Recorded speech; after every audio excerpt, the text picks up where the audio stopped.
जो संगीत के टीचर हैं वो तो अपने क्लास नहीं, पूरी स्कूल के बच्चों का तनाव खत्म कर सकते हैं। अगर टीचर और स्टूडेंट का नाता परीक्षा के कालखंड का है तो सबसे पहले वो नाता करेक्ट करना चाहिए। जिस दिन आप सिलेबस से आगे निकल करके उससे नाता जोड़ोगे तो वो अपनी छोटी मोटी दिक्कतों के समय भी जरूर आपसे अपने मन की बात करेगा।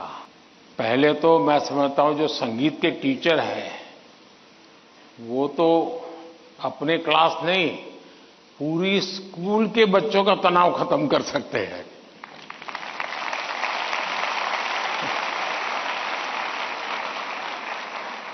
संगीत में वो सामर्थ्य है।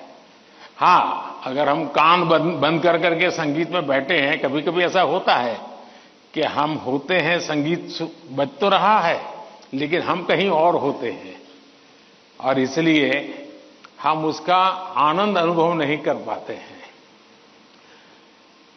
मैं समझता हूं कि किसी भी टीचर के मन में जब ये विचार आता है कि मैं स्टूडेंट के इस तनाव को कैसे दूर करूं, मैं हो सकता है मैं गलत हूं, लेकिन शायद मुझे लगता है कि टीचर के मन में परीक्षा का कालखंड है। अगर टीचर और स्टूडेंट का नाता परीक्षा के कालखंड का है तो सबसे पहले वो नाता करेक्ट करना चाहिए। आपका स्टूडेंट्स के साथ नाता जैसे ही आप पहले दिन, वर्ष के प्रारंभ में पहले ही दिन क्लासरूम में एंटर करते हैं, उसी दिन से एग्जाम आने तक आपका नाता निरंतर बढ़ते रहना चाहिए। तो शायद परीक्षा के दिनों में तनाव की नौबत ही नहीं आएगी।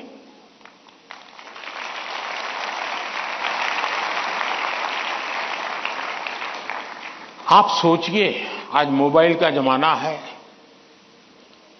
स्टूडेंट के पास भी आपका मोबाइल होगा ही होगा।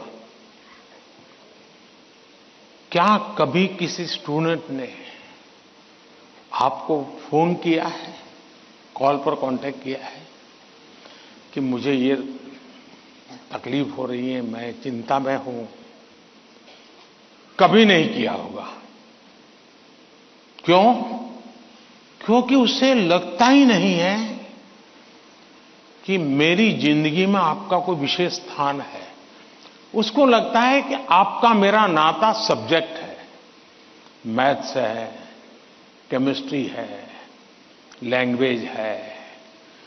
जिस दिन आप सिलेबस से आगे निकल करके उससे नाता जोड़ोगे तो वो अपनी छोटी मोटी दिक्कतों के समय भी जरूर आपसे अपने मन की बात करेगा। अगर ये नाता है तो एग्जाम के समय तनाव की स्थिति पैदा होने की संभावना ही खत्म हो जाएगी। आपने कई डॉक्टर्स देखे होंगे, उन डॉक्टर में डिग्री तो सबके पास होती है, लेकिन कुछ डॉक्टर्स जो जनरल प्रैक्टिशनर्स होते हैं वो ज्यादा सफल इसलिए होते हैं कि पेशेंट आकर के जाने के बाद एक आध दिन के बाद फिर उसको फोन करते हैं कि भाई आपने वो दवाई ठीक से ले ली थी, कैसा है आपका?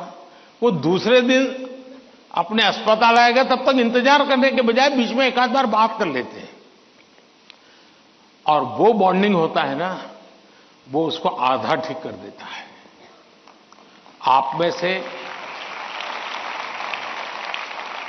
कोई टीचर ऐसे हैं, मान लीजिए किसी बच्चे ने बहुत अच्छा किया और जाकर के उसे परिवार में बैठ करके कहा, भाई आज तो मैं मिठाई खाने आया हूं, आपके बच्चे ने इतना शानदार कर दिया, आज आपसे मिठाई खाऊंगा।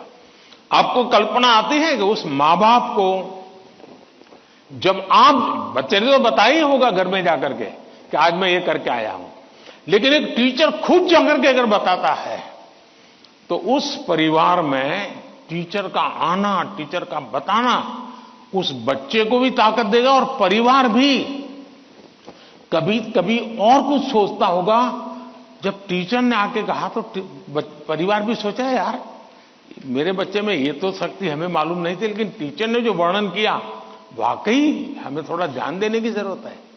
तो आप देखेंगे कि एकदम से माहौल बदल जाएगा।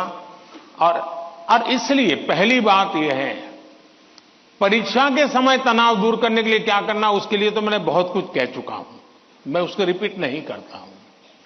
लेकिन अगर वर्ष भर आपका उसके साथ नाता रहता है, मैं तो कभी कभी पूछता हूं कई टीचरों को कि भाई आप 30 साल से टीचर हैं, जो पहले बार आपके यहां पढ़ाई करके गए होंगे शुरू में, अब तो उनकी शादी हो गई होगी, क्या कोई आपका स्टूडेंट अपना शादी का कार्ड देने आया था क्या? 99% टीचर मुझे कहते हैं कि नहीं, कोई स्टूडेंट नहीं आया।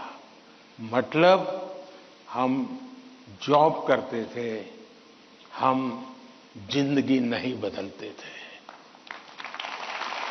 टीचर का काम जॉब बदलना नहीं है, टीचर का काम जॉब करना नहीं है, टीचर का काम जिंदगी को संवारना है, जिंदगी को सामर्थ्य देना है, और वही परिवर्तन लाता है। For more of such videos, do like, share and subscribe to ET Now Swadesh.